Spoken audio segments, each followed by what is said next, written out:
បងប្អូនទាំងអស់គ្នាឥឡូវចាប់ផ្ដើមស្រែម្ដងតែមើលថារយៈពេលប្រហែលថ្ងៃនេះត្រូវយើងដុះបានប៉ុណ្ណេះហើយក៏ព្រោះនៅថ្ងៃទី1 ខែ 5 2025អញ្ចឹងថ្ងៃនេះយើងនឹងបន្តទៅមើលថាស្រូវរបស់យើងដុះបានថ្ងៃនេះទីមែនហ៎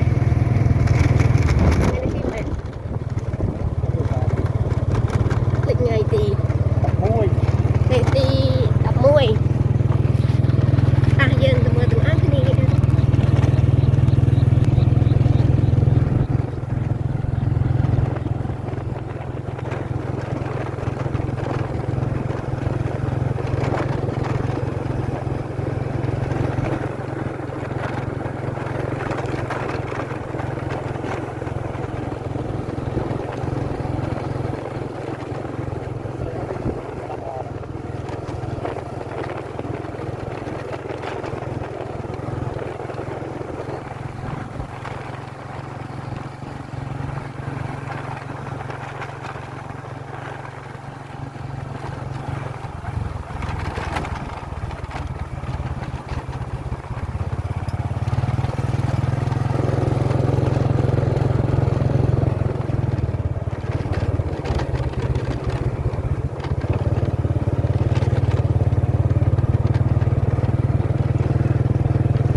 ស្រូវមកគេដោះបានល្អទាំងវិញគ្រាន់ហើយ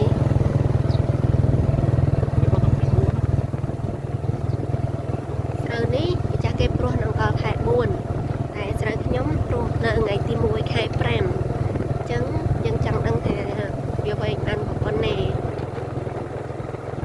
ចឹងនេះតាមផ្លូវទៅចាប់ពីផ្ទះទៅដល់ស្រែនៅពុយស្នាលរៀងឆ្ងាយខ្លួនឯងប្រហែលជា10 គីឡូហើយ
ពីខាងនេះគេធ្វើស្រែប្រេង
chân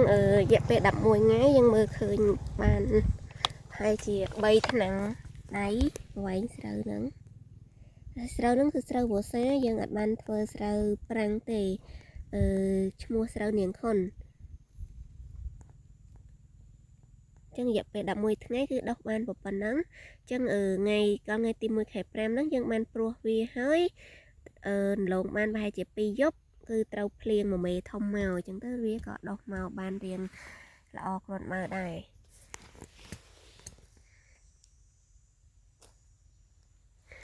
ចឹងវីដេអូរបស់ខ្ញុំថ្ងៃនេះមានតែប៉ុណ្្នឹងឯងអរគុណច្រើនជម្រាបលាបាយបាយ